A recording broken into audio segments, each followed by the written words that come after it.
James had always been the kind of man who laughed at life's minor inconveniences.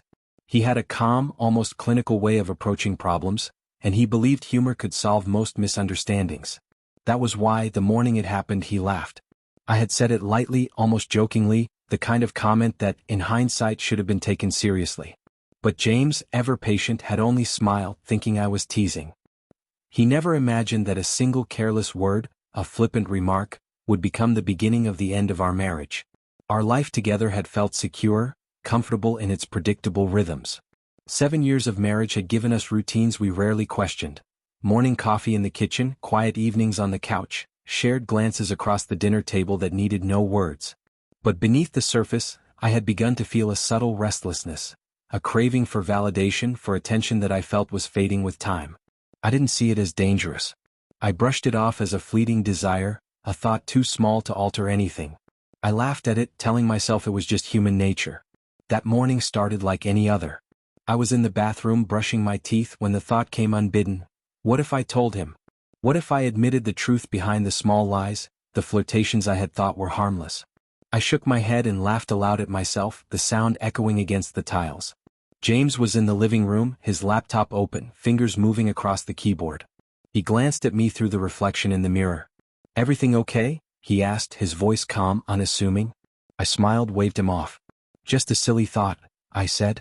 The joke was harmless, or so I thought.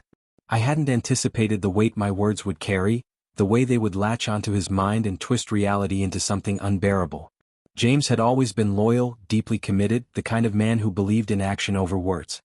He heard my light-hearted confession and didn't react outwardly, but inside, the gears of his mind began turning. Doubts he had never entertained before crept in like slow, invisible currents. By noon I noticed a change. James was quieter, more reserved. He wasn't his usual self, checking emails only intermittently, giving one-word answers when I asked about his day. It was subtle at first, easy to dismiss. But each passing hour carried a slight chill, a weight that made the air between us tense. I laughed nervously, telling myself I was imagining it. I had brushed off the seriousness of my own words. Why shouldn't he? Later that afternoon, I received a text from a friend, a casual invitation to lunch. I hesitated, my thumb hovering over the screen. James was working in the next room, headphones on, oblivious, or so I thought. I convinced myself it was harmless, a normal outing with friends. The small lie felt insignificant, something that could be laughed away if it came up. I left the apartment, smiling at myself in the mirror, telling myself James would understand. When I returned, the apartment was unusually silent. James was not at his desk. His laptop was closed, neatly tucked away as if he had left in a hurry. My heart skipped. I called his name softly. No answer. I walked to the living room, the pit in my stomach growing heavier with each step. Then I saw the note lying on the coffee table in his familiar, precise handwriting. "We need to talk. I need time." Panic surged through me. I hadn't anticipated this, not in the way that mattered. I had brushed off the gravity of my words, thinking a simple joke or minor distraction couldn't hurt anything, and yet here it was, my marriage, fragile as glass, trembling on the edge. I paced the apartment, my mind racing through every possible scenario. Had he seen something else? Was he angry about something I had done before, something I hadn't even remembered? The note offered no answers, only the promise of confrontation. The evening stretched into night. James hadn't returned. My phone buzzed incessantly, messages from friends, a few work emails, but nothing from him. I tried to keep myself busy, cooking a simple dinner, cleaning up, anything to distract from the growing dread. But every creak of the apartment, every shadow cast by the flickering lights, reminded me of the space he once occupied, of the trust one had eroded with my careless attitude. The next morning he returned. Not a word, just the quiet click of the door behind him, his presence filling the room like a shadow I could not escape. I froze, unable to meet his eyes. He sat on the edge of the couch, his posture rigid, hands clasped tightly together.